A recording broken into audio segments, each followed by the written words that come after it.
Times Square, New York City, crowded right before the pandemic and completely emptied as a result of the mandated government policies. Lockdowns are not the only reasons for which we see this picture. Just lifting lockdowns won't do the trick. We need to address health risks and to find measures that are consistent with voluntary social distancing. Lockdowns have an uneven effect, and the groups that were most severely hit were the women and the young.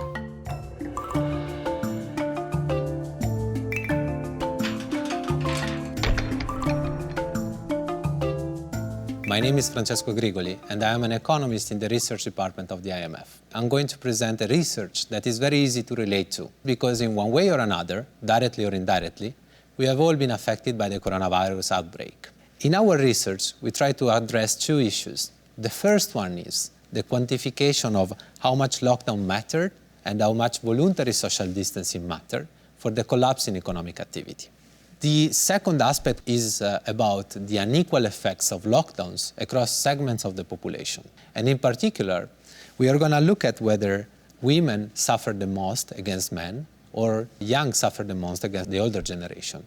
We couldn't really rely on conventional economic indicators because the pandemic evolved so quickly and the drop in economic activity was very violent and unfolded over a few weeks. So we had to rely on unconventional economic indicators, which are characterized by a higher frequency, such as mobility indexes, which measure the attendance rate at public occasions, and the stock of job postings.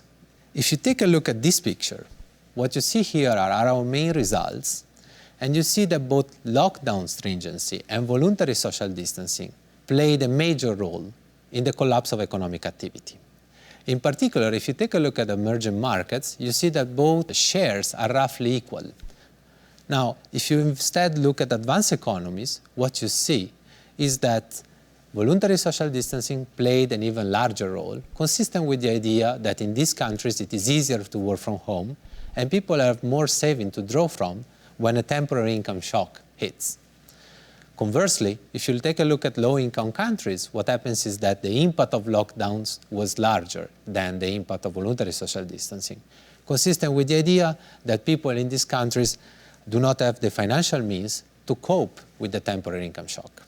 What we did was to split them between sectors that are more contact intensive, such as, for example, personal care, food, and hospitality, and sectors that were less contact intensive, such as manufacturing. And then we took a look at how job postings data evolved in correspondence of the introduction of stay-at-home orders. What we saw is that in the case of less contact-intensive sectors, the drop in job postings happened right at the time in which stay-at-home orders were implemented.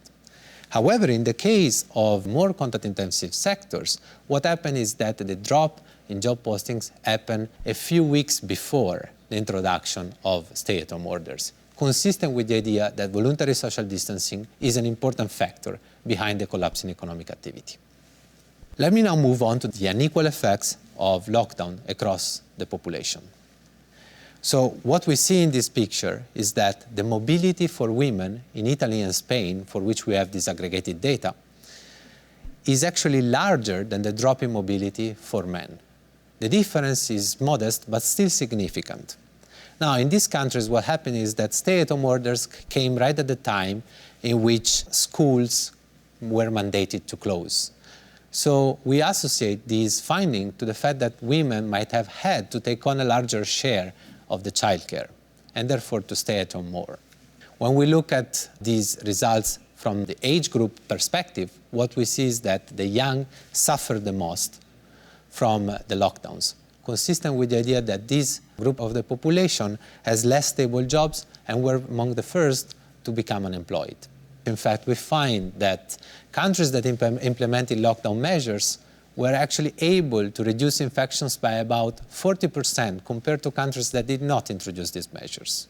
We also found that early lockdowns, that is, lockdowns that are introduced early in the pandemic, were way more effective than late lockdowns. Let me now conclude with 3 takeaways. The first one is that both lockdowns and voluntary social distancing played a major role in the collapse of economic activity. Therefore, just lifting lockdowns won't do the trick.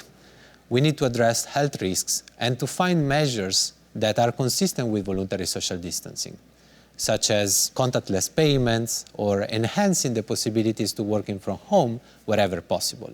The second takeaway is that lockdowns have uneven effects across different segments of the population. And the groups that were most severely hit were the women, who had to take on a larger share of the childcare, and the young, who had less stable jobs and less stable income to face the temporary income shock. So in this case, policies such as extending parental leave as well as unemployment benefits would help to avoid the scarring for these groups of workers. Finally, the last takeaway is that the effectiveness of lockdowns in reducing infections, coupled with the finding that lockdowns involve economic cost but also reduce infections and infections reduce voluntary distancing, gives a new perspective on the current debate on the trade-off between saving lives and protecting livelihoods. In fact, this characterization of the trade-off neglects the fact that lockdowns, yes, they harm economic activity, but they also reduce infections, which in turn reduce voluntary social distancing.